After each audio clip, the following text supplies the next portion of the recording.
make you turn a page.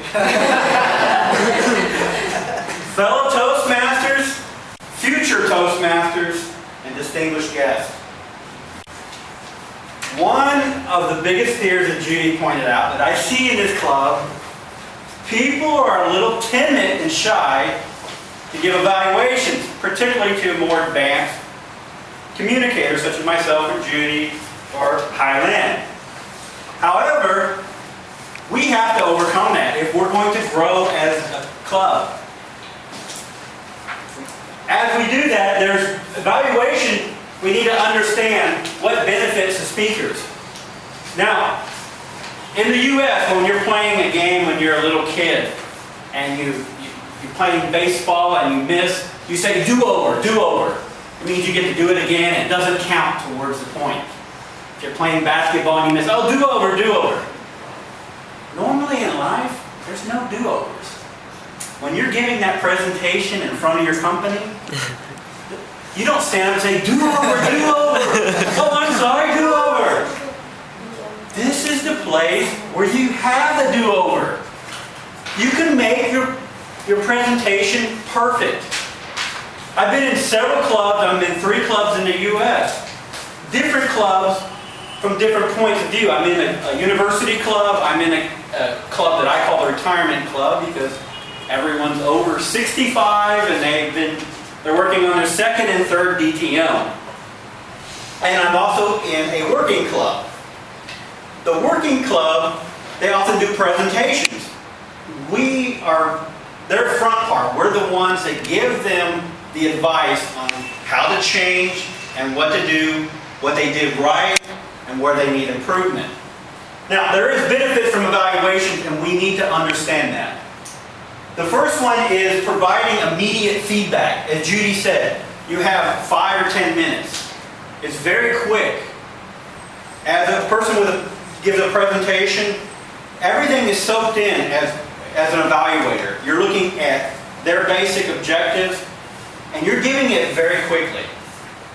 So this is very beneficial because there's not a long time for you to think about exactly what they did wrong and then talk yourself out of it like we often do.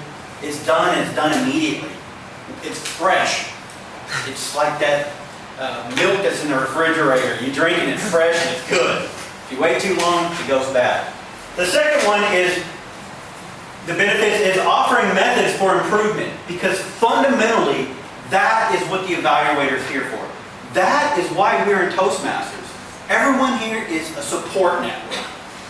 We're a support network from different reasons and different ways. An evaluator is to tell the speaker exactly what they did right and where they need to improve. Last one is building and maintaining self-esteem. This is something I probably don't have to spend too much time about because this is one group that really bonds together. Everyone is emails back and forth. Great job. I've talked to Judy on the phone a few times. And, even my last speech, I felt so bad about it. It just wasn't there. And I talked to Judy. I really need to talk to you in person because I just didn't feel good about it. She's there as the evaluator to be able to give me an instant and also that support later on. Now, I've evaluated some of you here. Soon is one of my mentorees. I spent some time with her before and after. She had another person evaluator, but I'm there to build her self-esteem and to keep her pushing in the right direction.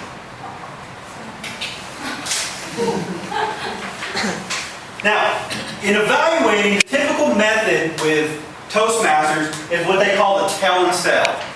That's where the evaluator talks and the speaker listens. Normally, if you have a conversation and you're at work, you have to, if someone responds to you, you have to think about quickly how you're going to respond back. As an evaluator, you sit there and you listen to speech and you stand up and then you give your presentation back as evaluation to that person. And this is important for several reasons. One is the closer you are, you can distinguish yourself apart from being involved into that speaker. It is As a speaker, I don't have to sit there and think about, well, this person's going to say that, so I'm going to say this, and it's going to bounce back and forth. The second reason it's beneficial is because it makes the meeting go more smoothly. I don't have an argument back and forth. Judy, you weren't right about that. Oh, yes, I was. And it goes back and forth. I give my speech. She stands up, gives her evaluation, and then we're able to converse about it. But the main thing is it goes back to building that self-esteem that we have. Now, how to evaluate effectively? There's 5 steps that you must understand, and this is the foundation of evaluating effectively. First of all, very important, you have to show your interest. This is something you learn outside and in Toastmasters. If you're having a conversation, if you go to the coffee shop or anywhere, and you have that person just kind of drift off, they're not showing interest. Or, you know, the one I really hate is the person text messaging. Oh yeah. Oh, my mom died the other day. Oh yeah. You have to show your interest from the beginning.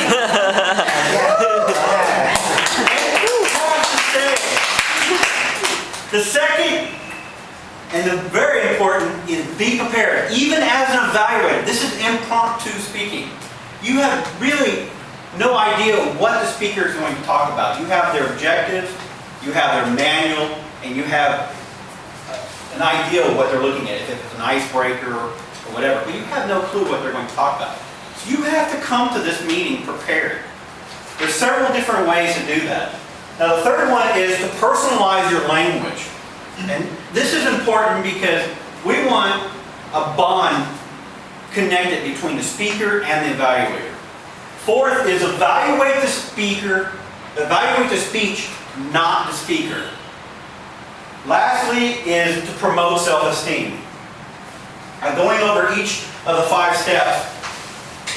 You guys love my drawings. I love PowerPoint. Show that you're interested. The main objective is to help the speaker. You need to understand that. You're here to be able to build that self-esteem, build that confidence in the speaker. However, as an evaluator, you don't want to overshadow the speaker. Being an evaluator is, I don't like to say it's dull. It can be dynamic, but you don't come up here and make something really extravagant to draw your attention away from what the speaker said. Because prepared speech is one of the fundamentals of Toastmasters. The third part is to identify, as an evaluator, you want to identify the speaker's strengths and weakness. That is the job of a Toastmaster. That's the do-over we have. We have the point where if you come up here and you really mess up, we have an evaluator come up and say, you did great here, you did great here. This is where your weakness was. And I know it's difficult for a lot of people that are new members, only have 1 or 2 speeches under their belt. When I first joined Toastmasters, my first club was what I call the retirement club. It's about 12 or 13 people. Some of them have 2, some of them have 3 DTMs. Toastmasters is their weekly function. It's 7 a.m. on a Friday morning.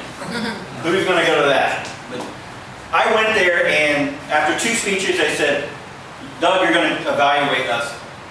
You're going to evaluate me next Friday. Because the person's been speaking 30 years, 40 years, longer than I am old. And I have to evaluate them. This is not easy. But it's also important because it's a different perspective. I like getting evaluations from seasoned Toastmasters. I also like getting evaluations from newer Toastmasters because you see it in a different light.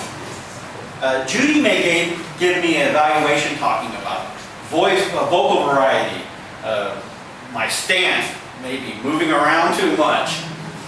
A new Toastmaster says, well, you should have spoke a little slower, you should have spoke a little quicker. It wasn't smooth. It's just a different viewpoint. That's important. Our second effective way is being prepared. And how do we prepare for this? One way in the latest technologies, we have email.